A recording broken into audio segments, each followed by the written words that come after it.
हाँ बोलते जाओ, डाउट बोलते हो। 27 डाउट है।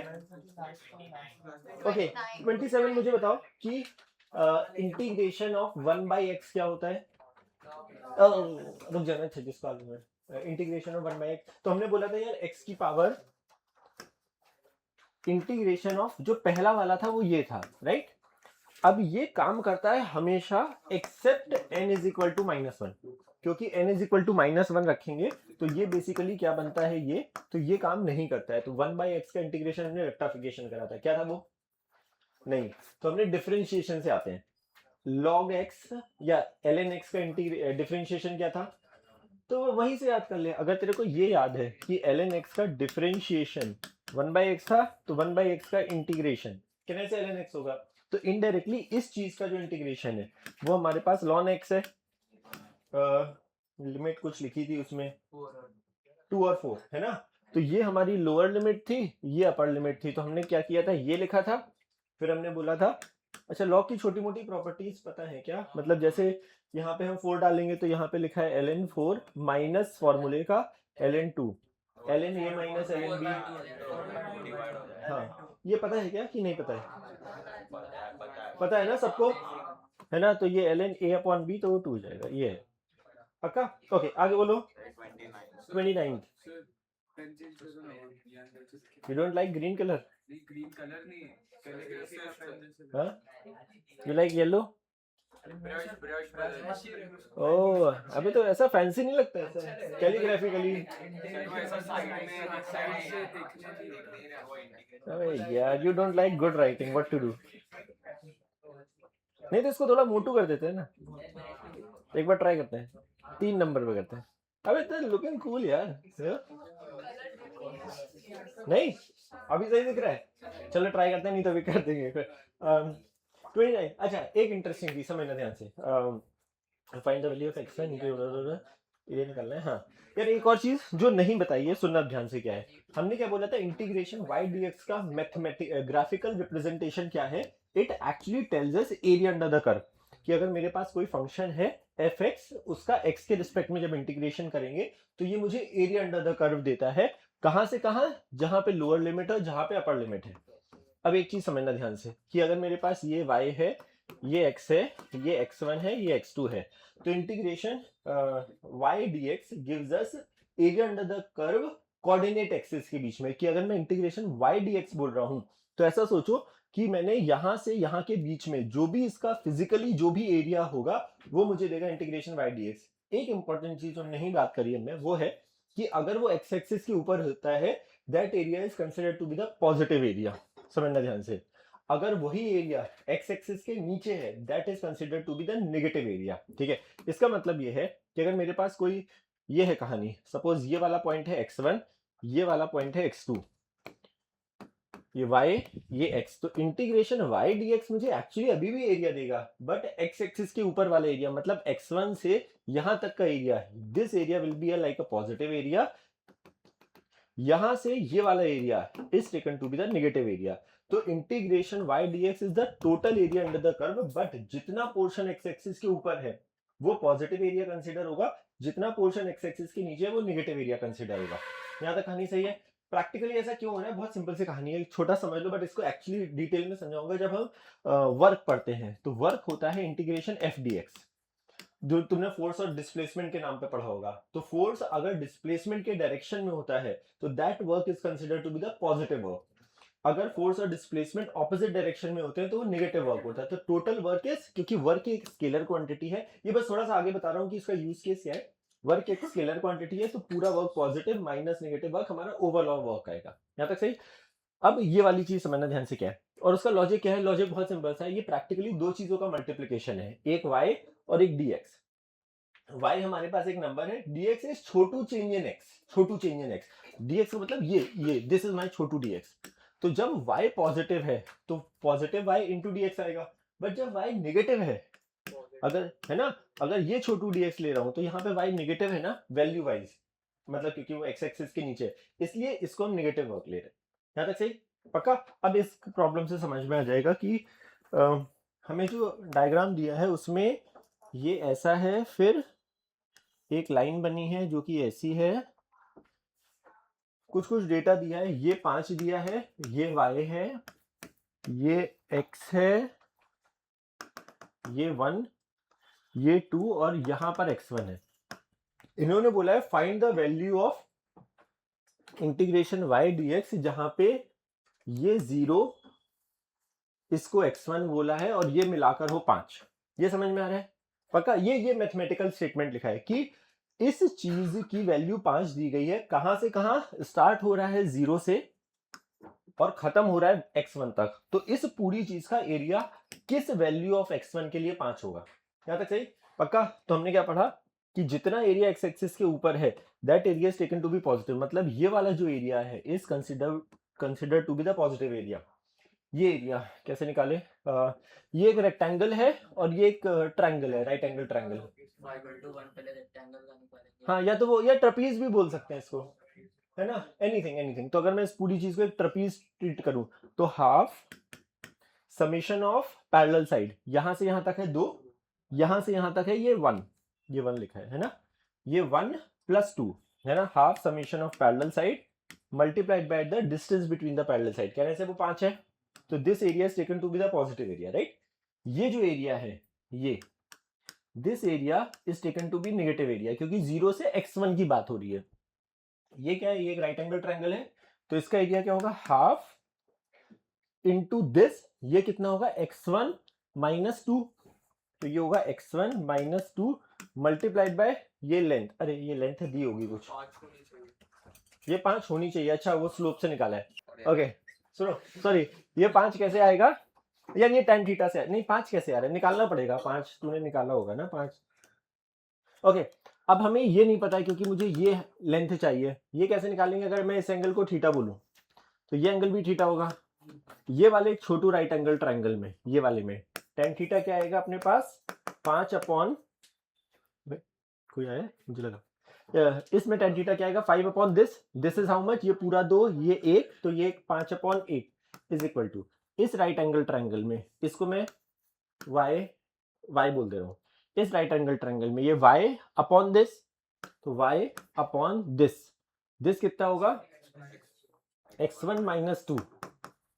अच्छा, लेकिन इससे ये थोड़ा आएगा, तो वैल्यू भी 5 चाहिए ना, तो फिर अगर वैल्यू भी 5 चाहिए। अच्छा, उसके टर्म्स में लिख देते हैं। ओके, तो ये हमारे पास आया इस राइट एंगल ट्रायंगल में tan थीटा क्या आया? 5 अपॉन 1। इस राइट एंगल ट्रायंगल में क्या आया? This is y upon x1 - 2। तो यहां से, अच्छा क्यों कर रहा हूं मैं ये काम? क्योंकि मुझे जो एरिया चाहिए, ओवरऑल एरिया, वो मुझे चाहिए है बराबर कितना था? 5 के।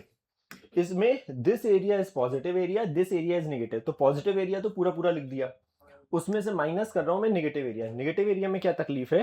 नेगेटिव एरिया में हमें ये x1 - 2 पता लग गया है, बट मुझे ये लेंथ चाहिए। ये लेंथ हमें अभी पता नहीं है, तो वो लेंथ निकालने के लिए हमने क्या किया? हमने एक राइट एंगल ट्रायंगल ये पकड़ा और ये पकड़ा, इससे मुझे y और x में रिश्ता पता लग गया। तो क्या हम ये बोल सकते हैं? y इज इक्वल टू आ गया 5 times x1 - 2। y is equal to 5 times x1 - 2, क्योंकि मुझे इस ट्रायंगल के एरिया में चाहिए half distance this into this, तो उसमें y चाहिए, तो y हमें नहीं पता था, बट समहाउ यहां से हमारे पास एक अच्छी चीज आ गई कि y x1 के टर्म्स में आ गया, विच इज 5 x1 - 2। ये समझ में आ रहा है? पक्का? This should be equal to total 5। याद से अब इसको खेलते हैं, कुछ कुछ करते हैं। क्या करें? इस पूरी चीज को 5 को इधर ला रहा हूं और ये पूरे मसाले को इधर ला रहा हूं। इसको इधर लाऊंगा तो ये क्या लिखा है? 5 × 3 हो गया 15/2। 15/2 लिखा है। इस 5 को इधर ला रहा हूं तो -5 इज इक्वल टू, इस पूरी चीज को इधर ला रहा हूं, इसमें एक 5 है, एक अपॉन में 2 है और है x1 - 2 का होल स्क्वायर। चलेगा? ये है x1 - 2 का होल स्क्वायर। तो अभी इसको सॉल्व कर लो यार बस केवल। फिर ये कितना हुआ? 5/2। 5/2 हुआ ये। ओ 5/2 पूरा पूरा कट गया, तो 1 इज इक्वल टू आ गया x1 - 2 का होल स्क्वायर। अंडर रूट लेंगे तो 1 इज इक्वल टू x1 - 2, तो x1 आ गया 3 के बराबर, है ना? सही है? श्योर? पक्का पक्का पक्का। अच्छा, तो अब एक नई चीज सीखी जो हमने नहीं देखी थी। वो नई चीज क्या है कि whatever be the area जो एक्स एक्सिस के ऊपर होता है is considered to be the positive area, जो एरिया एक्स एक्सिस के नीचे होता है is consider to be the negative area. तो अगर मुझे किसी चीज का इंटीग्रेशन वाई डी एक्स निकालना है और उसमें कुछ एरिया ऐसा है विच इज एक्स एक्सिस के ऊपर is taken to be positive, total area जब निकालेंगे तो उसमें पॉजिटिव एरिया में से नेगेटिव एरिया घटा देंगे is equal to that thing. समझ में आ रहा है पक्का? ये अभी हम डिस्प्लेसमेंट हाँ यूज है ना, कि अगर मैं लिमिट बोलता केवल 0 से 2 तक, ये जो अपर लिमिट होती केवल 0 से 2 तक होती, तो कहना है सारा का सारा एरिया एक्स एक्सिस के ऊपर है तो सब पॉजिटिव होता। अगर उन्होंने बोली लिमिट 0 से कोई रैंडम x1 रैंडम, तो उसके 2 के बाद जो भी है उसमें y की वैल्यू नेगेटिव हो गई है, तो नीचे वाला एरिया हमारा नेगेटिव एरिया जैसा है, तो इसलिए ऊपर एरिया माइनस नीचे एरिया किया है।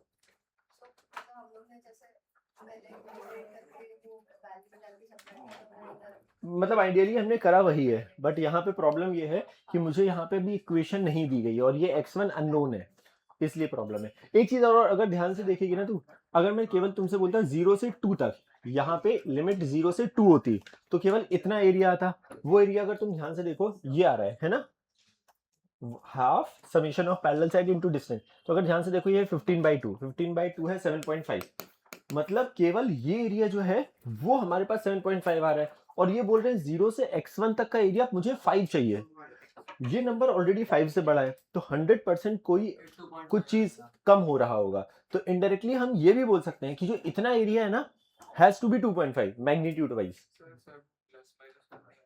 प्लस माइनस क्यों लिया? हाँ ओके, वेरी गुड सवाल। तो सर आइडियली ये हमें प्लस माइनस लेना चाहिए, तो अगर मैं माइनस वाली चीज लेता तो मैं लिखता -1 इज इक्वल टू x1 - 2, तो इससे x1 देखो क्या आ रहा है, नहीं सेटिस्फाई कर रहा है, बट वो इसको सेटिस्फाई नहीं करेगा। क्यों?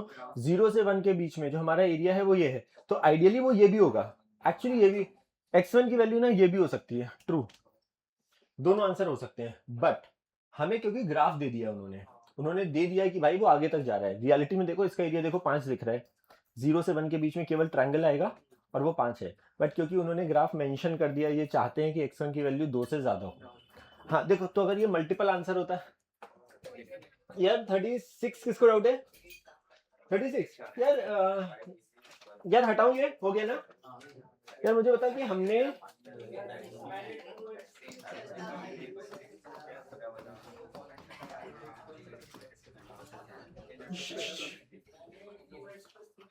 खत्म हो गया यार, मतलब x मत लिखो, उसको t लिख लो, क्योंकि वेरिएबल के हाँ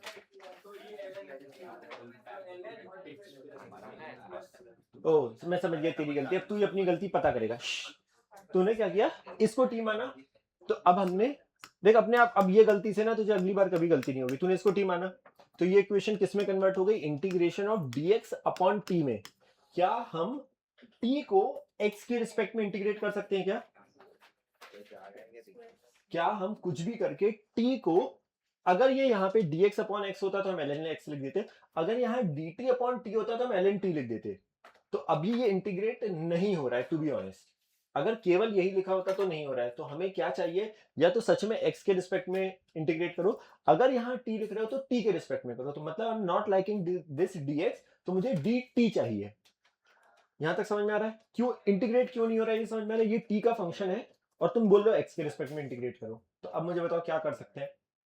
हमने क्या किया था, जो मेथड ऑफ सब्स्टिट्यूशन था उसमें हमने क्या किया था, अगर वेरी गुड, इसको डिफरेंशिएट करेंगे तो x और t में एक रिश्ता मिलेगा, मतलब dx और dt में एक रिश्ता मिलेगा। इसको डिफरेंशिएट करते हैं, किसके रिस्पेक्ट में, एब्सोल्यूट बोल दो या जो भी।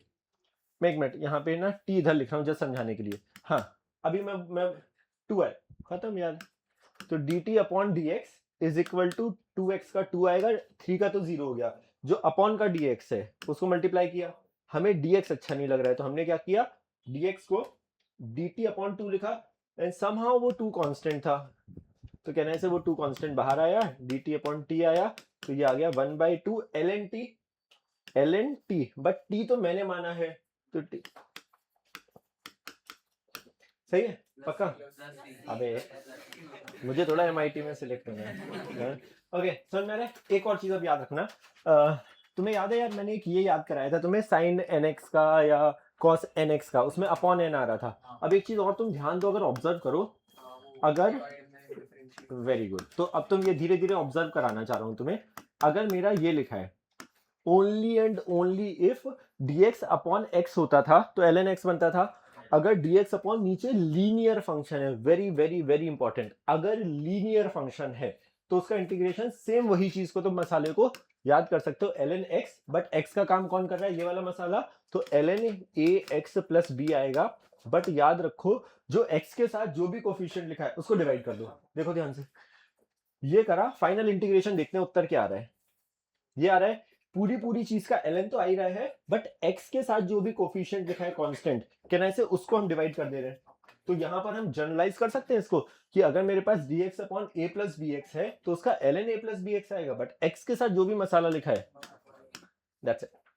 ये बहुत यूज होगा, तो धीरे धीरे हम ये याद कर, मतलब याद कुछ नहीं, जस्ट ऑब्जर्वेशन कि अगर लीनियर, प्लीज याद रखना ax स्क्वायर हुआ ये सब मत कर देना, only linear function has to be there कि dx upon a plus b x, ax plus b है जो भी, वो प्लस माइनस डिवाइड में कुछ भी हो सकता है, बट वो लीनियर होना चाहिए, एक्स स्क्वायर या कुछ और नहीं होना चाहिए।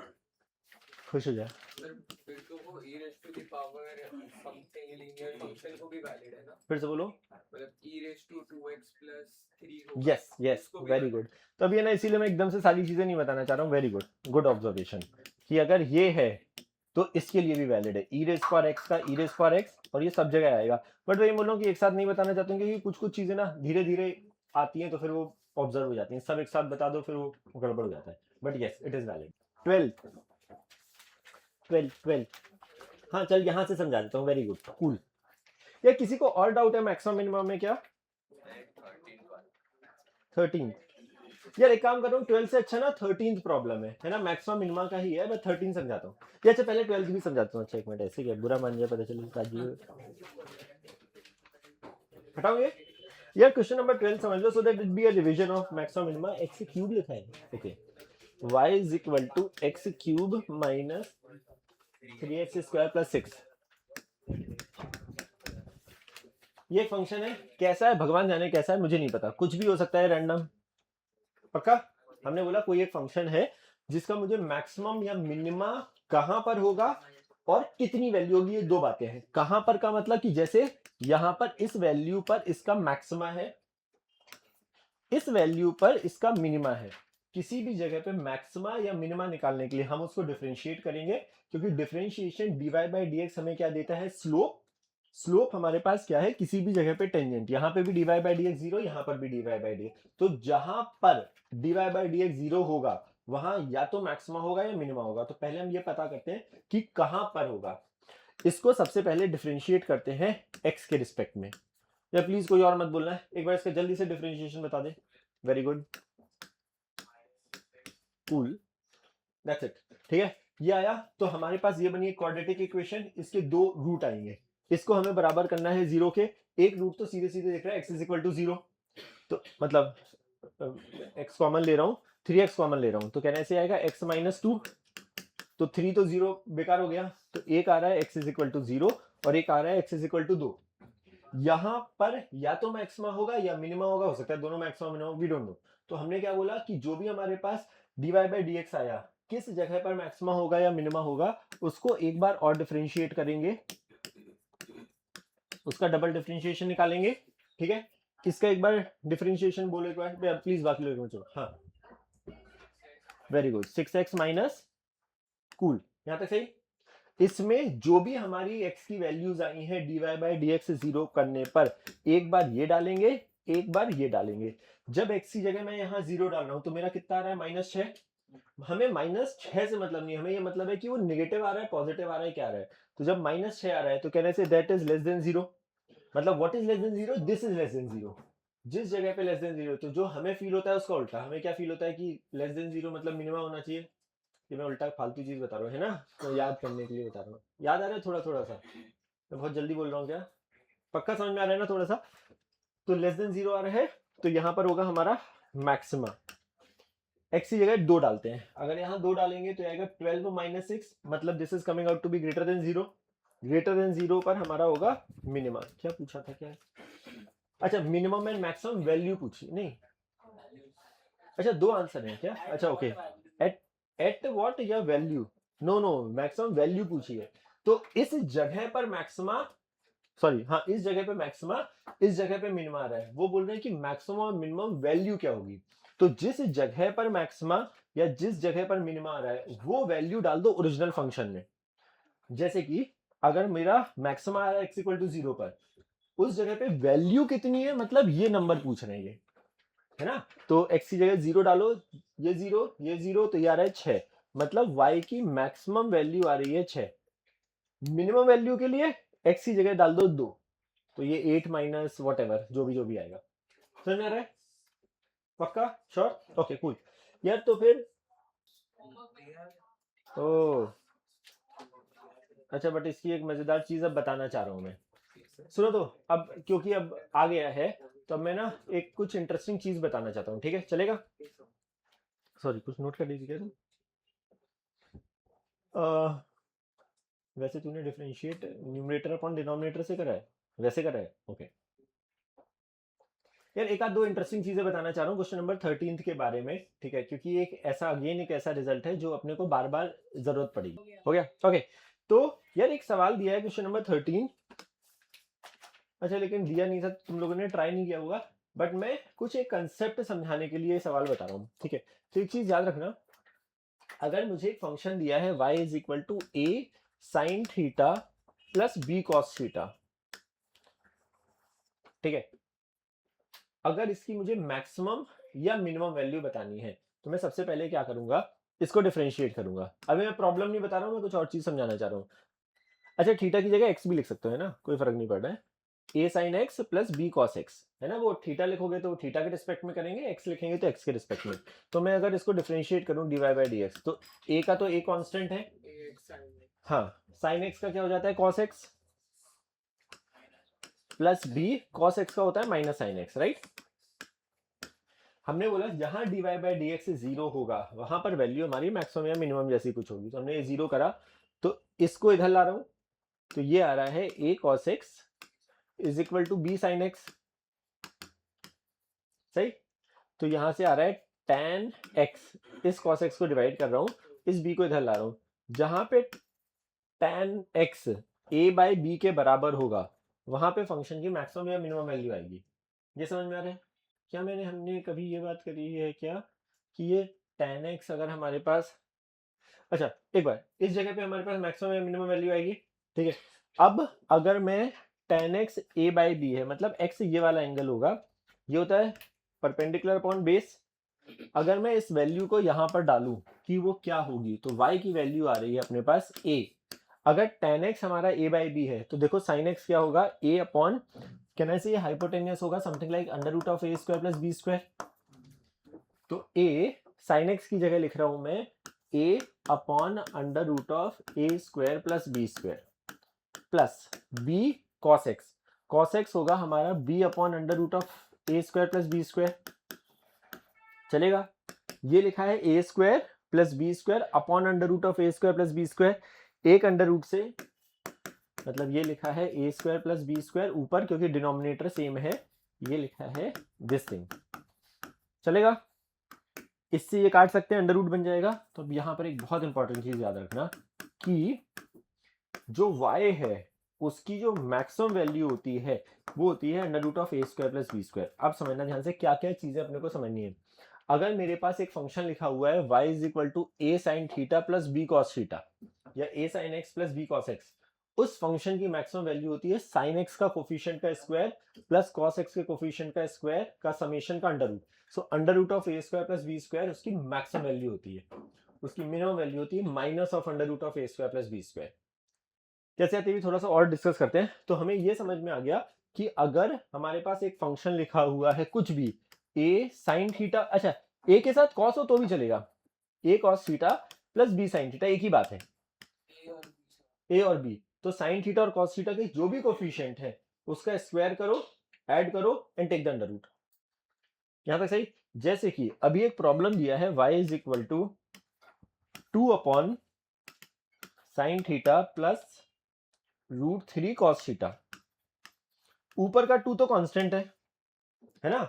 अगर मुझे इस प्रॉब्लम में बोला है कि भाई इसकी मिनिमम वैल्यू क्या होगी, एक तरीका है पूरा डिफरेंशिएट करो, खेलते रहो, ये सब करो। अगर मुझे ये कंसेप्ट पता है, इससे मैं क्या करूंगा, अगर मैं चाहता हूं इस फंक्शन की मिनिमम वैल्यू बतानी है, तो क्या हम ये बोल सकते हैं जब डिनोमिनेटर मैक्सिमम होगा तब ये फंक्शन मिनिमम होगा। ऊपर का 2 तो कांस्टेंट है, ये चीज लिखी है डिनोमिनेटर में। इस फंक्शन की मिनिमम वैल्यू बतानी है तो क्या बोल सकते हैं, ये डिनोमिनेटर जब जब मैक्सिमम होगा तभी ये फंक्शन मिनिमम होगा। ये मैक्सिमम वैल्यू हमें पता है, ये क्या लिखा है indirectly, 1 sin theta plus √3 cos theta. जो हमने ए और बी बोले हैं तो उसमें ए की वैल्यू है 1 और बी की वैल्यू है √3। तो नीचे वाले मसाले की, व्हाट इज दैट नीचे वाला मसाला, sin theta plus √3 cos theta कि अगर मैं तुमसे बोलूं भाई कि मैक्सिमम वैल्यू बता दो, it is nothing but under root of this square plus this square. तो अंडर रूट ऑफ 1 का स्क्वायर प्लस √3 का स्क्वायर 4। तो इस फंक्शन की मैक्सिमम वैल्यू कितनी आ रही है, 2। उस टाइम पर y की मिनिमम वैल्यू होगी कितनी होगी, 1। तो y की मिनिमम वैल्यू आएगी सिंपली 2 अपॉन इसकी मैक्सिमम विच इज 2। तो हमारे पास ये y की मिनिमम वैल्यू आ गई 1।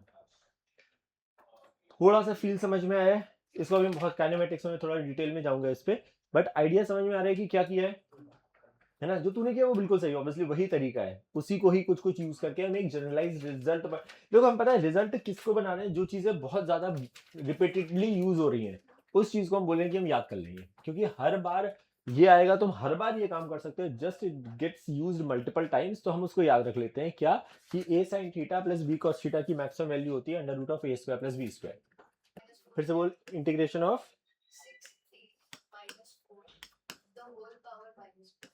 Whole power -4 into d t होगा, यहाँ dx नहीं हो सकता है ना। तो इस चीज को हम पूरे कुछ एक नया वेरिएबल मान लेते हैं p, है ना, क्योंकि हमें x की पावर n याद कराया गया है, x की पावर n या t की पावर n या p की पावर n, है ना। तो इस चीज को हमें ये नहीं याद कराया गया है, तो हम इसको अगर मैं 6t-4 को कोई एक नया वेरिएबल मान लू, लेट्स से y ये मान लू, तो कहने से ये पूरी चीज क्या लिखी, इंटीग्रेशन y की पावर -4 dt। अब हमें फिर से t अच्छा नहीं लग रहा, तो क्या करेंगे, हम इसको डिफरेंशिएट करेंगे सो दैट कि हमारा वो जाना पहचाना बन जाए, राइट। तो हम क्या बोलेंगे, एक से हाँ जो, तो हम क्या बोलेंगे, ये है, अगर मैं इसको y लिख रहा हूं तो मुझे यहाँ dy चाहिए, dy कैसे मिलेगा, इसको डिफरेंशिएट करके, तो dy upon dt is equal to 6 आएगा, तो dt यहाँ लिख दिया।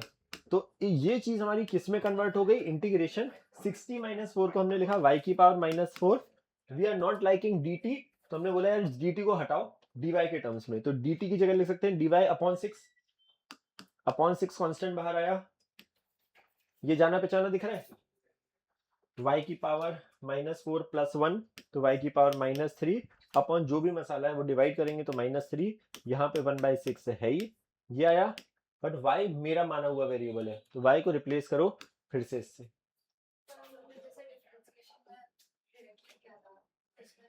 या डायरेक्टली नहीं, हमने किया वही था, डिफरेंशिएशन में भी हमने अपने इनडायरेक्टली इस अंदर वाली चीज को हमने कुछ माना था, यहाँ पे वही चीज को डिवाइड करते जाना है एक्चुअली। तो देख इस चीज को अगर तुम्हें डायरेक्टली करने का मन है, थोड़ा सा फील आ जाएगा, डायरेक्टली कर सकते हैं क्योंकि अंदर लीनियर फंक्शन है, क्योंकि अदरवाइज नो। इस पूरी चीज को अपने दिमाग में t मानो, तो इसमें t की पावर -4 लिखा है, तो t की पावर -4 का +1 अपॉन ये करेंगे, t का काम कौन कर रहा है, 6t-4 की पावर -4 प्लस 1 अपॉन -4 प्लस 1 ये है, और जो t के साथ जो कांस्टेंट लिखा है उसको डिवाइड कर दो, जो उसमें मल्टीप्लाई होता था का उल्टा। धीरे धीरे ये फील आएगी, देख तो ये चीज और ये चीज देखो सेम लिखी होगी फॉर श्योर। यार अभी अभी हमने बात करी वैसे इस प्रॉब्लम की, 40th किसको डाउट है, 40th यार अभी अभी हमने क्या बोला, नोट हो गया क्या, अच्छा नोट कर डन।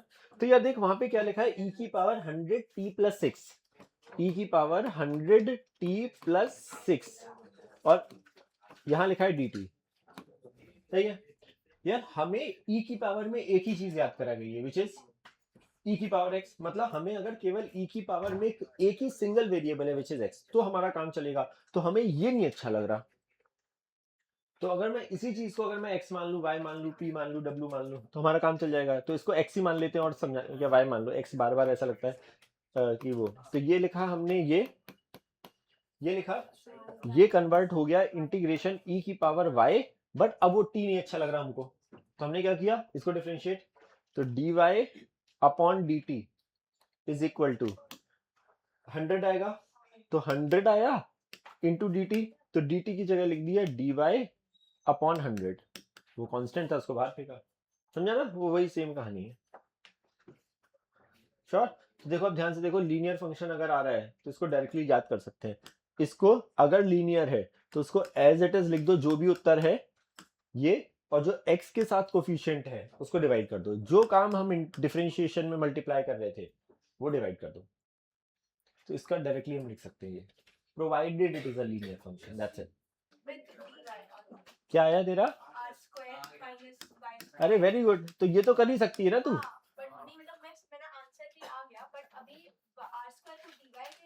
ओह very good, integration r square d y, क्या आर जो है वो कांस्टेंट है क्या? अगर कांस्टेंट है तो बाहर फेंका, कांस्टेंट चीज को तो हम बाहर रख ही सकते हैं ना कभी भी, तो इंटीग्रेशन, अबे क्या लिखा है, आर स्क्वायर बाहर आया, integration d y, integration d y क्या होता है, इंटीग्रेशन डीएक्स क्या था, इंटीग्रेशन डीएक्स कैसे कर रहे थे इंटीग्रेट, एक्स की जीरो लेके फिर वो करा था तो वो एक्स आया था, तो इंटीग्रेशन डी वाई क्या आएगा, खत्म, आर स्क्वायर तो कांस्टेंट है, इंटीग्रेशन डी वाई आएगा वाई जीरो से व्हाटएवर आर तक आ, ये तुमने शायद लिया होगा आप जो भी। यार कितने लोगों का आया वैसे वो हेमिस्फीयर वाला, खुद से प्लीज बिना हिंट के, हाँ जीरो हिंट, हाँ तू बोर्ड पे आगे करेगी, अरे करना यार, मैं मेहनत अपने डिस्ट्रीब्यूट करना चाहता हूँ, कर देना, खुद से कराए ना, तू करेगा, तुझे बोर्ड पे करने का शौक है, मजा आता है ना पेन चलाने में। यार एक बार देखते हैं, अगेन हम रिपीटिंग, ये बहुत ज्यादा इनिशियली करवा दे रहा हूँ, बट टू बी ऑनेस्ट धीरे धीरे धीरे धीरे, सो बेसिकली हम क्या कर रहे हैं, हेमिस्फीयर का वॉल्यूम निकालने की कोशिश कर रहे हैं, तो हेमिस्फीयर का वॉल्यूम कैसे आएगा, जैसे हमने कोन वाली कहानी करी थी कुछ वैसे ही, वेरी गुड, वेरी कूल।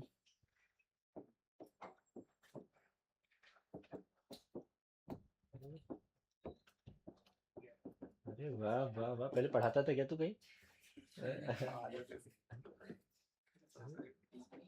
बिल्कुल सही, चलो वो दिख गया कि सही है, इतनी जल्दी नहीं लिख रहा है, ऐसा लग रहा है कि याद ही कर रखा है, पता नहीं। अच्छा आज ही सुबह करा है, अरे बहुत बढ़िया है, चलो सब सही कर दिया तूने, मैं सोचा था कुछ गलती करे मैं समझाऊं, बट वेरी गुड। हाँ ओके, सो आइडिया इज, हमने क्या करा, हेमिस्फीयर था उसको बहुत सारी पतली पतली स्लाइसेस में काटा, वही इमेजिन अनियन, और हम उसको स्लाइसेस में काट रहे हैं, क्योंकि हमें अभी क्या पता है, डिस्क का एरिया पता है, तो हमने क्या बोला, अगर बहुत सारी चीजों में काटा, अगर डिस्क, वही अनियन, कितनी पतली स्लाइस काट रहे हैं, कहने से वो अनियन की एक स्लाइस का वॉल्यूम बताएगा, तो हमने क्या किया कि हेमिस्फीयर था, इसी में देख लो, मतलब कुछ है नहीं, ये था, हमने उसको बहुत सारी स्लाइसेस में काटा, किसी एक जनरल वाई पर, किसी एक जनरल वाई पर हमने एक छोटू सा डीवाई लिया, किसी एक जनरल वाई पर हमने एक छोटू थिकनेस की एक डिस्क काटी जिसकी थिकनेस थी डी वाई, तो अगर मैं केवल इस चीज को देखूं, केवल इतनी पतली सी चीज को, कहना से ये एक छोटा सा है, पतली सी स्लाइस है, उस पतली सी स्लाइस का वॉल्यूम हमने बोला डीवी, क्योंकि एक बहुत पतली सी स्लाइस है, उसका वॉल्यूम क्या होगा, जो इसका एरिया है, अच्छा हमने क्या किया है, वाई पे एक छोटू डीवाई लिया है, और उसकी जो रेडियस है, क्योंकि जो सबसे ऊपर वाली डिस्क है उसकी रेडियस है आर, बट जो सबसे नीचे वाली डिस्क है उसकी रेडियस प्रैक्टिकली जीरो है, तो हमने किसी जनरल वाई पे एक पतला सा जब डीवाई काटा, तो उस जनरल डिस्क की रेडियस को हमने बोला एक्स, तो कहना है से इस चीज का एरिया हुआ पाई आर स्क्वायर, आर का काम कर रहा है एक्स, बट उसका छोटू सा वॉल्यूम कितना है, छोटू सी थिकनेस कितनी है वाई, ये हमने कुछ नहीं लिखा है, ये पाई आर स्क्वायर एच लिखा है। अगर मेरे पास एक पतली सी डिस्क है बट उसकी कुछ ना कुछ तो थिकनेस होगी, अगर वो बहुत पतली सी है तो क्या हम ये बोल सकते हैं कि वो एक पतला सा सिलेंडर है, सिलेंडर का वॉल्यूम होता है पाई आर स्क्वायर एच, एच का काम कर रहा है डीवाई, यहां तक सही, ये हमारे पास आया डीवी, एक्स पाई तो कांस्टेंट, एक्स को वाई के रिस्पेक्ट में तो हम जीवन में इंटीग्रेट नहीं कर सकते, है ना, तो हमने क्या बोला, एक्स और वाई में रिश्ता निकालना पड़ेगा, या तो एक्स के रिस्पेक्ट में इंटीग्रेट करे या वाई के रिस्पेक्ट में। तो हमने बोला यार ये एक्स है, ये वाई है, ये मेरा एक राइट एंगल ट्रायंगल बना, तो x square plus y square is equal to r square, है ना। हमारा यहाँ पे dy लिखा था, तो हमने बोला यार x को भगा देते हैं, तो x square plus y square is equal to r square था। तो क्या हम यहाँ पे बोल सकते हैं x square is equal to r square minus y square, यहाँ तक सही। तो बस खत्म। तो हमने एक्स स्क्वायर की जगह ये चिपकाया, एक्स स्क्वायर की जगह लिख रहा हूं मैं r square minus y square into dy। इसको थोड़ा तमीज से लिख लेते हैं, पाई तो कांस्टेंट है, पाई को अलग लिख देते हैं, यहाँ पे है आर स्क्वायर, इसको dy minus y square dy। अच्छा एक मिनट, सॉरी, इंटीग्रेशन। हाँ, तो हमने क्या बोला, बहुत सारे छोटू छोटू डीवी हैं, तो हमें सारी जितनी भी पतली पतली डिस्क, सॉरी पतली पतली डिस्क है, ये बहुत सारी डिस्क है। इंटीग्रेशन क्या था, बहुत सारी छोटी छोटी चीजों को ऐड करने का एक तरीका। तो हमें बहुत सारे छोटू छोटू डीवी मिले, हमें सबको ऐड करना था, तो हमने क्या किया, डीवी में इंटीग्रेशन का साइन लगाया लेफ्ट और राइट में, तो इंटीग्रेशन डीवी बना। बहुत सारे छोटे छोटे छोटे छोटे, पहली डिस्क, दूसरी डिस्क, तीसरी डिस्क, चौथी डिस्क, ऐसी बहुत सारी डिस्क, इतनी सारी डिस्क को ऐड करने का तरीका एक हमें मेथड बताया गया which is called as integration. तो हमने लेफ्ट में भी इंटीग्रेशन लगाया, राइट में लगाया। तो राइट में हमने देखा it is a function of two different things. तो हमने बोला बीच में प्लस या माइनस होता है तो सबको सेपरेटली कर सकते हैं। तो हमने पाई वाई स्क्वायर को सेपरेटली लिखा, वाई स्क्वायर डी वाई को सेपरेटली लिखा, जो माइनस है उसको एज इट इज चिपका दिया। बहुत सारा छोटे छोटे छोटे छोटे डीवी को ऐड करेंगे, तो इंटीग्रेशन डीवी क्या हो गया, वो तो सिंपली वी हो गया which is the volume pi constant r square d y, जिसमें आर स्क्वायर कांस्टेंट था तो वो बाहर आ गया, तो पहला इंटीग्रेशन बना इंटीग्रेशन डी वाई, बीच में माइनस, यहाँ पे बना वाई स्क्वायर डी वाई, ये बना। फिर हमने बोला कि हमें लिमिट डालनी पड़ेगी, क्यों, क्योंकि कहाँ से कहाँ तक हमें बताना पड़ेगा। तो जो हमने देखा, हमने जहां पे वाई लिया है, तो इसमें पहली वाली जो छोटू डिस्क है, कहना से बिल्कुल स्टार्टिंग में है, जिसमें y की वैल्यू है 0। जो आखिरी डिस्क है, कहना है बिल्कुल यहां पर है, जिसमें y की वैल्यू है यहां से यहां तक r। तो हमारी लिमिट कहां से कहां आएगी, 0 से r, 0 से r, सही। पाई आया, आर स्क्वायर आया, dy, dy का इंटीग्रेशन वापस से हुआ y, लिमिट आई 0 से r, minus sine y square का इंटीग्रेशन हुआ y cube by 3, y cube by 3 हुआ, यहां आया y क्यूब बाई 3, लिमिट आई वापस से 0 से r, सही। पाई कांस्टेंट आर स्क्वायर, जब हम y में लिमिट डालेंगे r माइनस 0 आएगा, है ना, upper limit minus lower limit, तो r माइनस 0 का केवल r आया, तो वो आर स्क्वायर से मल्टीप्लाई होके बना r क्यूब माइनस 1/3, तो constant r cube minus 0 cube, तो वो बना केवल r क्यूब, 1 माइनस 1/3 आया 2/3, तो वो पूरा फाइनली उत्तर आया 2/3 पाई आर क्यूब। तो हमें पूरा स्फीयर का वॉल्यूम पता होता था 4/3 पाई आर क्यूब होता है, तो आधे स्फीयर का वो 2/3 आना चाहिए। और वो मिनिमम कैसे आया, तो minus of a square plus b square.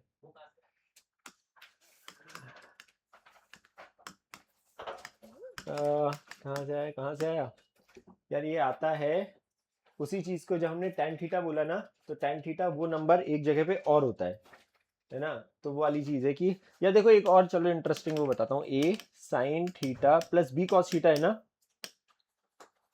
ये है। अगर मैं इसको under root of a square plus b square से मल्टीप्लाई और डिवाइड करूं, चलो एक और चीज मैथमेटिकल देखते हैं, a square plus b square से मल्टीप्लाई और डिवाइड करूं, क्या हम इस चीज को ऐसे लिख सकते हैं,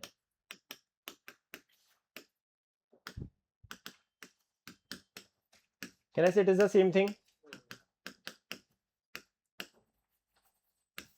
अगर मैं एक राइट एंगल ट्रायंगल लूं, जहां पे ये a बोल रहा हूं, ये b बोल रहा हूं, इसको मैं एंगल अल्फा बोल रहा हूं, ये under root of a square plus b square है, चलेगा। एक्चुअली इसको b बोल देता हूं, एक ही बात है वैसे, इसको b बोल रहा हूं, इसको a बोल रहा हूं। क्या हम अंडर रूट ऑफ इस चीज को, इस टर्म को मैं cos थीटा लिख सकता हूं क्या, cos अल्फा लिख सकता हूं क्या, under root of a square plus b square, इस चीज को मैं cos अल्फा लिख सकता हूं। तो ये क्या लिखा है, ये है, यहां पे लिखा है साइन थीटा, इनटू इस चीज को लिख सकता हूं cos alpha plus b sine alpha को लिख सकता हूँ b upon under root of a square plus b square, इसको लिख सकता हूँ मैं sine alpha into cos theta, sine a cos b plus cos a sine b. क्या इस पूरे मसाले को मैं साइन थीटा प्लस अल्फा लिख सकता हूँ, और ये लिखा है under root of a square plus b square. No matter what sine के अंदर कौन से एंगल लिखे हैं, साइन थीटा की मैक्सिमम वैल्यू होती है +1, साइन थीटा का ग्राफ होता है ऐसा, इसकी वैल्यू होती है +1 और इसकी वैल्यू होती है -1। तो जब ये +1 होगा, उससे ज्यादा हो ही नहीं सकती है साइन थीटा की वैल्यू, तो जब ये +1 होगा तब वैल्यू जो आएगी y की, कहने से वो आएगी under root of a square plus b square.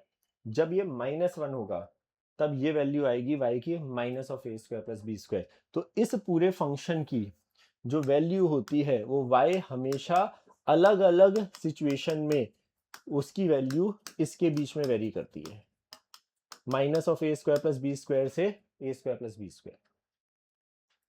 थोड़ी सी ये चीज है, नाउ दैट अभी बता दिया है तो एक बार फिर तो लिख ही लो। अब आए इसीलिए मैं बोलूँ कि मैं धीरे धीरे ना जब जहां पे आता है वहां पे बेटर होता है, अभी पूछा है तो एक बार लिख लो जल्दी से। थर्ड क्वाड्रेंट में आता है तो साइन तो नेगेटिव होता है, इसमें 180 है, मतलब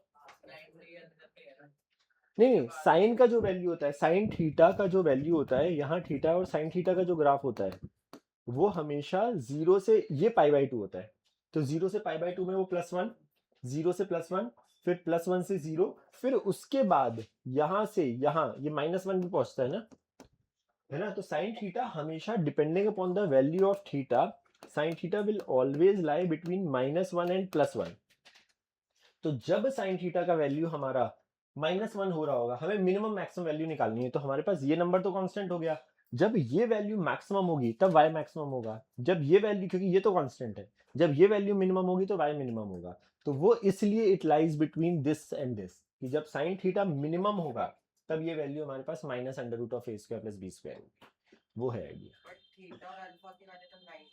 तो नहीं, जरूरी नहीं है, कुछ भी हो सकता है ना, क्योंकि हमारे नहीं ये वाला जो थीटा है वो वाली, अच्छा वैल्यू के रिस्पेक्ट में हमारे पास बट वो +1 -1 तो कभी भी हो सकता है ना। हमारे पास ये जो नंबर है हमारा थीटा और वो माइनस ऑपोजिट है, वो तो नंबर है ना, हमारे यहाँ पे पॉजिटिव है, यहाँ पे तो नेगेटिव है ना।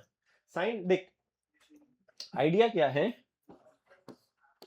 अगर मैं ट्रायंगल यहाँ लूं, समझना ध्यान से, इस जगह पे y नेगेटिव और x भी नेगेटिव है ना, तो वो हमारे पास tan थीटा बोलो या sin थीटा बोलो वो पॉजिटिव आएगा। बट हमारा क्योंकि पॉजिटिव x एक्सिस से एंगल लिया जाता है ना, तो वो 180 से ज्यादा हो जाता है। तो वो आइडिया वो वाला है कि यार sin थीटा, हमने बोला कि अगर ये वाला ट्राइंगल है तो हमारे पास x नेगेटिव है और y भी नेगेटिव है, but y upon x positive है। साइन थीटा पॉजिटिव नेगेटिव के हिसाब से हो सकता है, बट तो पॉइंट इस कहने का कि वो कभी भी हमारे पास वो वैल्यू जो है, इसीलिए तो साइन थीटा हमारा कंटिन्यूअसली लाई कर रहा है ना।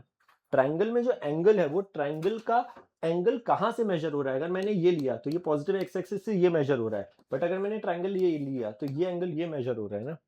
तो वो ट्राइंगल का एंगल हमेशा 0 से 90 के बीच में, बट हम तो पॉजिटिव एक्स एक्सिस से एंटी क्लॉकवाइज डायरेक्शन में मेजर कर रहे हैं, तो ये एंगल तुम्हारा 0 से 90 होगा, बट उस टाइम पे हमारा साइन थीटा नेगेटिव होगा, हो सकता है, क्योंकि हमारे लिए साइन थीटा का एंगल ये, वो लॉजिक है।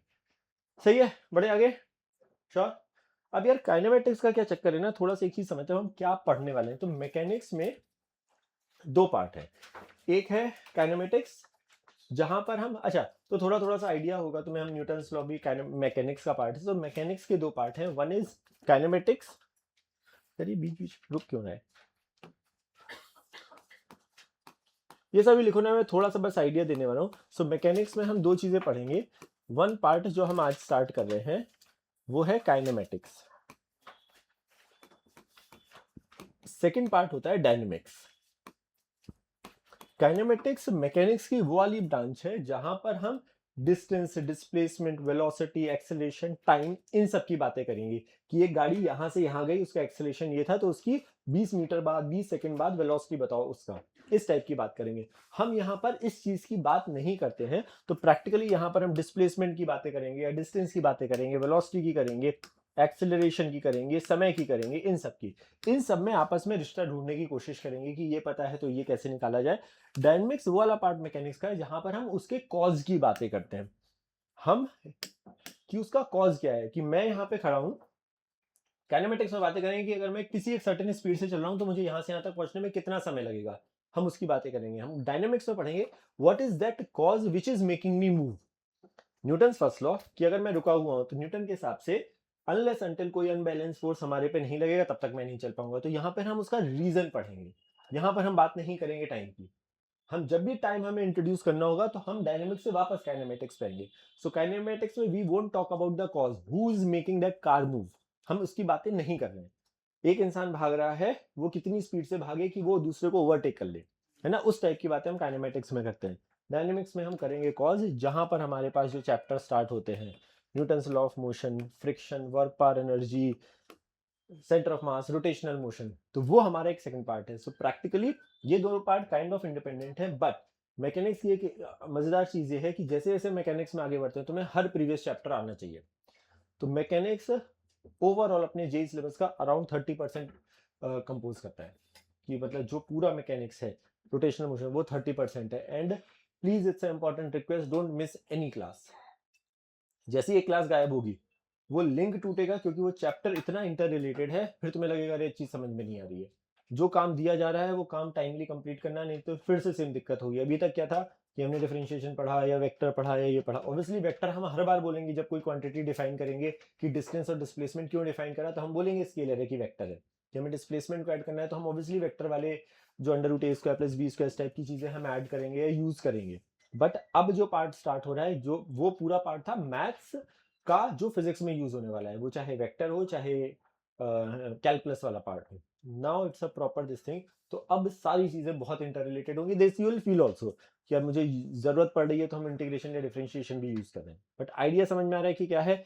So let's start with kinematics. और काइनेमेटिक्स में भी हमारे बुक्स के रिस्पेक्ट में दो पार्ट में डिफाइन करा है, 1D एंड 2D। यहाँ पर ये तो इसीलिए हम इसको मोशन इन स्ट्रेट लाइन बोलते हैं। सो डू वन थिंग, ये मतलब लिखना है लिख लो, नहीं तो हम स्टार्ट कर रहे हैं हम काइनेमेटिक्स से। काइनेमेटिक्स से ही करते हैं। इसमें कुछ आइडिया समझ में आ गया कि किस ऑर्डर में क्या चीजें करने वाले हैं। So write down, first part is kinematics. जो हम अभी पढ़ रहे हैं इट इज 1D। यहां पे D हम किसकी बात कर रहे हैं, डायमेंशन के रिस्पेक्ट में बात कर रहे हैं। इसीलिए इसको ये अटक क्यों ना है यार बीच बीच में। इसको हम बोलते हैं motion in a straight line. Motion in a straight line. ये बात समझ में आ रही है पक्का। अब एक चीज समझते हैं, motion in a straight line. ये शायद मैंने स्टार्टिंग में एक बार बात करी हुई होगी कि motion in a straight line का मतलब, मैंने पूछा है क्या ऐसा सवाल एक बार कि एक पार्टिकल है जिसकी वेलोसिटी केवल 2i कैप है, एक दूसरा पार्टिकल है जिसकी 2i + 3j। ये बात करी है क्या एक बार, है ना। ये दोनों मोशन 1D है नॉट 2D, है ना, या आई जे के, क्योंकि आई कैप जे कैप के कैप ये हमने डिफाइन करा है ना, कि मैं इसको बोल रहा हूँ ये आई कैप है तो ये पार्टिकल का मोशन 1D मोशन हम इसको बोल रहे हैं। मैं इस लाइन में आगे पीछे कभी भी करता रहूं, this is a 1D motion. वो चाहे एक्स एक्सिस हो, चाहे वाई एक्सिस हो, चाहे ये वाली एक्सिस हो, चाहे ये बाहर वाली एक्सिस हो। अगर पार्टिकल एक स्ट्रेट लाइन में आगे पीछे कहीं पर भी मूव हो रहा है, that is a part of straight line. It is a 1 dimensional motion. जब तक मैं ये काम नहीं कर रहा हूं तब तक हमारा मोशन 1D मोशन है, ये 2D। और इसी को करते करते करते करते मैं बाहर आ गया ना, अच्छा 3D मोशन। ये चीज समझ में आ रही है। टू बी ऑनेस्ट लोगों को 2D डिफिकल्ट लगता है, बट अगर तुमने 1D बहुत अच्छे से पढ़ा 2D बिकम्स सुपर इजी, क्योंकि 2D को हम दो 1D सेपरेटली पढ़ते हैं, दैट्स इट। और कुछ भी नहीं है। 2D motion is actually much easier than 1D। केवल थॉट प्रोसेस में अरे ये अजीब सा मोशन है। तो हमने ये बात करी हुई है कि दो एक्सिस को 90 डिग्री डिफाइन करने का पर्पस क्या था, they are independent of each other. याद है कहानी, श्योर यहाँ तक बिल्कुल अच्छे से। क्या हम थोड़ा सा डायरेक्टली हम आ जाए, क्योंकि ये चीजें पड़ी हुई हैं डिस्टेंस डिस्प्लेसमेंट, सो हम डायरेक्टली कमिंग टू दैट, चलेगा पक्का। तो पहले दो टर्म जो डिफाइन करे गए हैं, तो तुम्हें ये समझ में आ गया। अच्छा ये समझ में आ गया ना, ये बोथ आर सब ये 1D, ये हमने करा है ना डिस्कशन, ये सब है ना पक्का। हाँ एक ही प्लेन एक ही लाइन में है ना। ये वाला मोशन आई कैप जे कैप है, बट उसकी वेलोसिटी की डायरेक्शन ये है 3i + 4j। तो वो एक ही लाइन प्लेन हम बोर्ड को बोल रहे हैं, है ना, श्योर पक्का। बढ़े आगे। ओके तो सबसे पहले दो टर्म की बात करते हैं। ये लिखते जा रहा हूं अपने हिसाब से, लिखते हैं ना, डायमेंशन ये सब लिख लिया ना पक्का। पहले दो टर्म इज डिस्टेंस। यार केवल अब ना डेफिनेशन वाइज नहीं लिखाऊंगा, केवल काम की चीजें समझते जाते हैं, ठीक है। दो टर्म साथ में डिस्कस करते हैं। वन इज ये कुछ तो गड़बड़ हो रहा है यार, हैंग जैसा कर रहा है। डिस्प्लेसमेंट, आई होप अच्छा, दोनों चीजों को हम डिनोट करते हैं एस से, ठीक है। यहाँ पे हमने इसको एस से करा है, इसको भी हम एस से करते हैं, बट यहाँ पे हम ये लगा देते हैं, जिसका मतलब क्या है कि ये क्वांटिटी है स्केलर और ये क्वांटिटी है श्योर, मतलब यहाँ पर मुझे दोनों चाहिए। ओके, एक गरीब सी डेफिनेशन याद कराई जाती है, what is the definition of distance, 10th में या 9th में, जब भी। Distance travel. हाँ, सो एक्चुअल पाथ ट्रैवल्ड है ना, कि अगर मुझे एक पॉइंट से दूसरे पॉइंट तक जाना है तो मेरे पास कितने तरीके हैं एक पॉइंट से दूसरे पॉइंट तक जाने के, बहुत सारे तरीके। ऐसे भी जा सकता हूं, ऐसे भी जा सकता हूं, लोनावला जाके जा सकता हूं। आइडिया इज क्या एक पॉइंट से दूसरे पॉइंट तक जाने के कहने से इनफाइनाइट तरीके हैं, तो इसकी छोटी सी डेफिनेशन क्या है, actual path travel, right.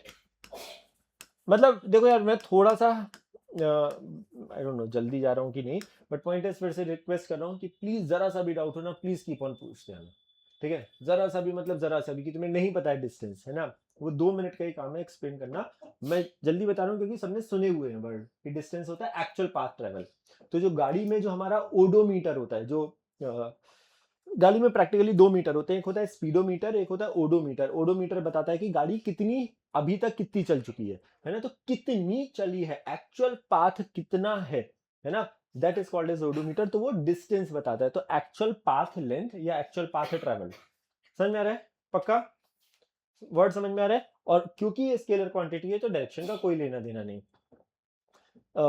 Displacement क्या होता है, शॉर्टेस्ट पाथ, है ना, so it's a unique quantity.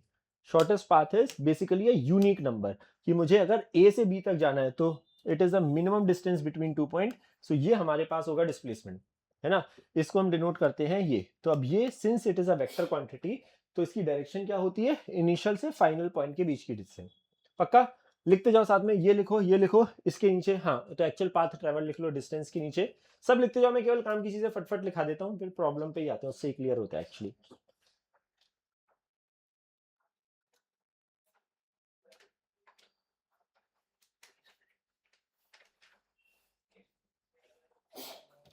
है ना, डिस्प्लेसमेंट में जो तुमने अभी बोला, there is a shortest length between 2 point, है ना, जो तुमने अभी कुछ अटक बोला यार, shortest distance between 2 point, it's a unique value, है ना। अच्छा, this is a non unique value, क्योंकि एक पॉइंट से दूसरे पॉइंट तक इनफाइनाइट जगह से जा सकता हूं मैं, है ना, so it's a non unique value. Non unique value, non unique value, it's a unique value.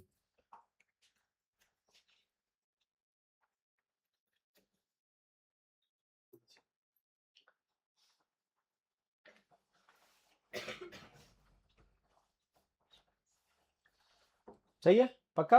Unique value का मतलब समझ में आ गया ना, कि 2 पॉइंट को मिलाने वाली सबसे छोटी लेंथ क्या होगी, उसको स्ट्रेट लाइन से ज्वाइन करो, ये करो वो करो, है ना। अच्छा इसकी अच्छा ये डिस्प्लेसमेंट है, तो इसकी डायरेक्शन होगी, डायरेक्शन क्या है, joining the initial and final point. Direction of displacement is line joining initial and final point,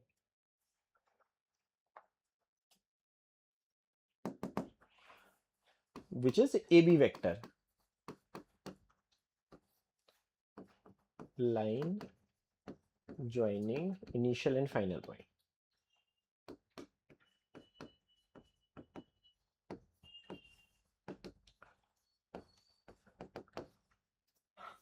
सही है, पक्का।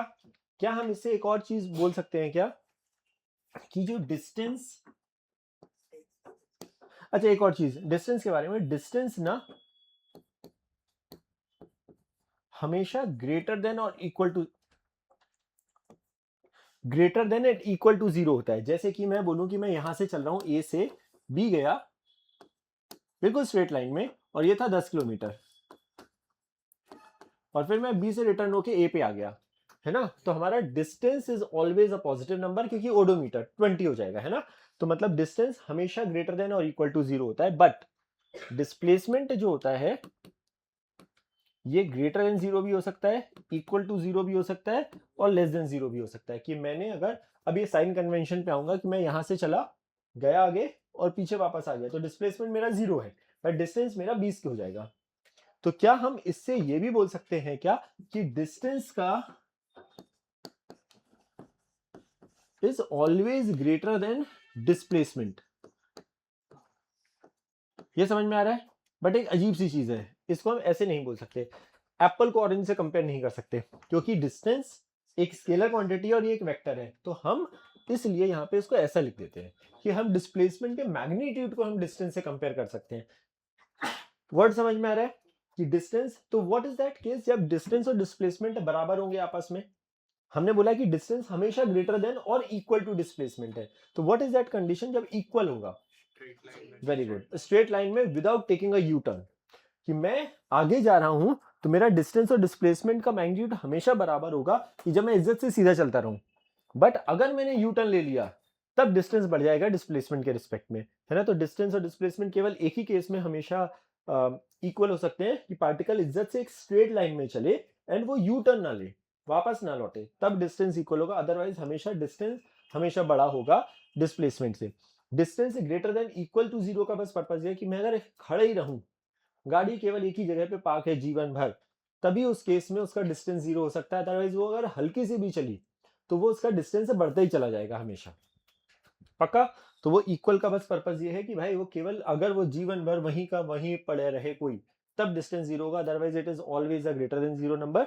Displacement is the minimum distance between 2 point, कि मैं यहां से यहां गया, बट अगर मैं यू टर्न लेकर आ गया और वहीं पे आ गया तो मेरा डिस्प्लेसमेंट 0 है, बट डिस्टेंस लेट्स से 20 है। और अगर मैं पीछे निकल लिया तो मेरा डिस्टेंस 20 से ज्यादा हो जाएगा एंड डिस्प्लेसमेंट मेरा नेगेटिव हो जाएगा। यहां तक कहानी क्लियर है? पक्का? श्योर? इसमें और कुछ बताने पूछने का आई गेस है नहीं, सही है? पक्का? डायरेक्शन डिस्प्लेसमेंट की समझ में आ गई है, क्योंकि हम डिस्प्लेसमेंट हम बात करेंगे यहां से वहां पहुंचा, तो line joining the initial point and the final point gives us the direction of displacement. Sure? सारी चीजें बिल्कुल इज्जत से अच्छे से समझ में आ रही हैं क्या? पक्का? बढ़े आगे? नो तकलीफ? क्या एक प्रॉब्लम से अब एक बार समझ लेते हैं कि क्या है, चलेगा? राइट डाउन अ प्रॉब्लम, या सबने सब लिख लिया ना, एरो एरो बना के लिखते रहो इधर उधर इधर उधर जो भी है। प्राइमरली हम सब प्रॉब्लम से ही करेंगे। So write down the problem, find out the distance and displacement, find out the distance and displacement traveled by, find out the distance and displacement traveled by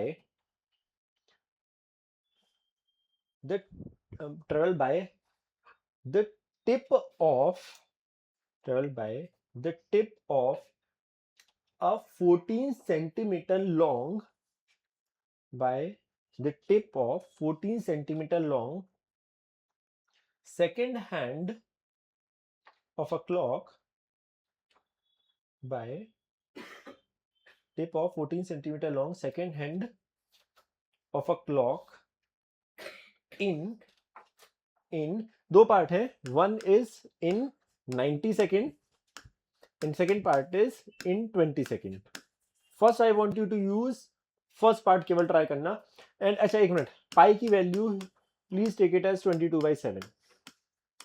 पाई जहां पे आ रहा हो प्लीज डेसिमल में आंसर मत देना, जो भी आंसर आ रहा है उसको फ्रैक्शन में ही देना। एक मिनट, अब एक मिनट में सवाल समझाना चाह रहा हूँ। Find out the distance and displacement, मतलब डिस्प्लेसमेंट का केवल मैग्नीट्यूड की बात कर रहे हैं, ठीक है। Distance and displacement travelled by a tip of a second. अच्छा, तो ये second hand of a clock का मतलब क्या है? तो घड़ी में 3 सुइयां होती हैं ऑब्वियसली, उसके भी सेकेंड है वाली जो है उसके टिप की बात हो रही है, क्योंकि अगर मैं सेंटर की बात करूंगा तो जीवन भर 0 ही है ना। So tip of a second hand of a clock जिसकी लेंथ क्या है 14 सेंटीमीटर। दो पार्ट है, पहला पार्ट 90 सेकंड में उसका डिस्टेंस कितना होगा एंड डिस्प्लेसमेंट कितना होगा, सेकंड पार्ट है इन 20 सेकंड कितना होगा। सवाल इज क्लियर क्या सबको कि 90 सेकंड में क्या हो रहा होगा? ट्राई। अच्छा, तो व्हाट आई वांट इज कि प्लीज बिफोर यू स्टार्ट 20, जिसका आंसर पहले इसके दोनों आंसर बता दो, डिस्टेंस एंड डिस्प्लेसमेंट, वो एक बार मुझसे चेक करा लो, then you try the second one. देखो डिस्टेंस डिस्प्लेसमेंट में ना बहुत मुश्किल सवाल बनेंगे नहीं जीवन में, ओके अच्छा एक चीज सुनो, ये घड़ी है ठीक है, कहां से स्टार्ट करें, कहीं से भी कर सकते हैं ना। अगर अच्छा एक मिनट, मेरी सेकंड वाली जो नीडल है, अगर ये नहीं बोला गया है कि कहां से स्टार्ट, मतलब हर जगह से उत्तर सेम आ रहा होगा ना, तो जहां तुम्हारा मन करे वहां से स्टार्ट कर दो ना। सेंटर नॉर्मली आदत क्या है लो, मतलब मेरी आदत है, आई डोंट नो, यहां से स्टार्ट कर रहा हूं 12 वाले नंबर से। टिप ऑफ द नीडल ये दिया है 14 सेंटीमीटर, पहला वाला पार्ट है 90 सेकंड। या जिनका आंसर कोई भी गलत है एक बार देख लो, फिर सेकंड ट्राई करना। 90 सेकंड भाई, सेकंड वाली नीडल एक पूरा चक्कर कितनी देर में काटती है? 60 वॉट मिनट, 60 सेकंड ना। तो मैं यहां से चला, पहले मैं डिस्प्लेसमेंट की बात करना चाह रहा हूं क्योंकि वो बहुत लोगों ने पता नहीं क्यों गलत दिया, बहुत आसान था यार ये तो। 60 सेकंड में ये चला, यहां पे आया ना, मतलब t इज इक्वल टू 0 पे अगर मैं स्टार्ट करा है तो t is equal to 60 second पे मैं यहीं पहुंचा ना यार। अगले 30 सेकंड में और कहां पहुंचा? अगर 60 सेकंड में तुम पूरा चक्कर काट रहे हो तो 30 सेकंड में तुम एग्जैक्टली यहां नहीं आओगे। तो मेरी गाड़ी स्टार्ट हुई यहां से, फाइनली मैं पहुंचा यहां पर। तो displacement is the minimum distance between 2 point. इस पॉइंट और इस पॉइंट के बीच की मिनिमम डिस्टेंस कितनी है? डायमीटर यार। ये अगर 14 सेंटीमीटर है तो ये मिनिमम, अच्छा इससे आसान कुछ नहीं हो सकता, समझना ध्यान से। Minimum distance between 2 point, it is always a straight line. जहां से स्टोरी स्टार्ट हुई, मैं कहां घूम के आया, मुझे क्या लेना देना। मैं भी अगर फाइनली नीडल यहां है तो मेरे को डिस्प्लेसमेंट में केवल मिनिमम डिस्टेंस है, तो 28 हुआ। डिस्टेंस मतलब डिस्टेंस काफी लोगों का सही है, मतलब किसी किसी का गलत है। डिस्टेंस एक्चुअल पाथ ट्रेवल्ड, जब ये चली घड़ी यहां से, ये नीडल केवल टिप एक पूरा चक्कर काटा, एक पूरा चक्कर में जो लेंथ ट्रेवल्ड होगा, कहना इसे perimeter of the circle which is 2 pi r. तो एक पूरा 60 सेकंड में वो 2 पाई आर चली, अगले 30 सेकंड में यहां से यहां और, तो डिस्टेंस क्या होगा टोटल 3 पाई आर यार। 2 पाई आर प्लस आधा और, विच इज 3 पाई आर। 3 पाई मतलब ये इंटू आर मतलब ये 2, सही है। Please try the second one. तो फर्स्ट पार्ट बोला गया है 20 सेकंड में, तो पहला सवाल है सॉरी 20 सेकंड में मेरी नीडल कहां पहुंचेगी। यहां से स्टार्ट कर रहा हूं, इनिशियल पॉइंट यही है यार। देख टोटल 360 डिग्री होते हैं और वो डिवाइड कितने में है? 12 में। 12 एज इन नंबर के रिस्पेक्ट में 1 से 12। तो जब एक नीडल यहां से 1 पे आती है तो कितना एंगल घूमेगी यार? 360 को 12 में डिवाइड कर दो यार। कहने से आ रहा है 30, मतलब अगर ये 12 है और ये 1 है, इन दोनों लाइन के बीच का एंगल 30 डिग्री होगा ना। फिर 1 से 2 होगा 30 डिग्री, फिर 2 से 3 भी 30 डिग्री होगा, यही तो होगा कहानी। मतलब अप्रोक्सीमेटली 1 अगर इधर आ रहा है, 2 इधर आ रहा है, 3 इधर आएगा, 4 इधर आएगा। 20 सेकंड, 15 सेकंड में यहां पहुंच रहा हूं, 20 सेकंड में कहना है यहां पहुंचूंगा ना, 5 सेकंड और। ये सबको क्लियर है? तो प्रैक्टिकली मेरी जो नीडल है वो यहां पहुंच रही है। मुझे ये लेंथ बतानी है, first part which is the distance. भाई आर्क लेंथ ही तो है वो, आर थीटा। ये आर्क लेंथ है या फिर पूरे को तुम 360 होता है 2 पाई आर में, 120 कितने में होगा, यही तो बात करनी है। या सीधे सीधे आर्क लेंथ बोल दो ना, ये 14 सेंटीमीटर, ये 120। तो आर्क लेंथ में जब हम आर थीटा बोलते हैं, प्लीज याद रखना theta has to be in radian not in degree. तो 60 डिग्री तुमने अगर याद किया हुआ है वो पाई बाई 3 होता है, तो 120 degree is nothing but 2 pi by 3। अच्छा 120 को डिग्री में को ऐसे करते थे ना, पाई बाय 180 से मल्टीप्लाई, है ना। तो पाई बाय 180 क्योंकि हमें रेडियन में रखना है, तो ये 60 से काटो तो 2 आएगा, 60 से काटो तो 3 आएगा, तो 2 पाई बाई 3। पाई हमें प्रॉब्लम में बोला गया है, यू कैन राइट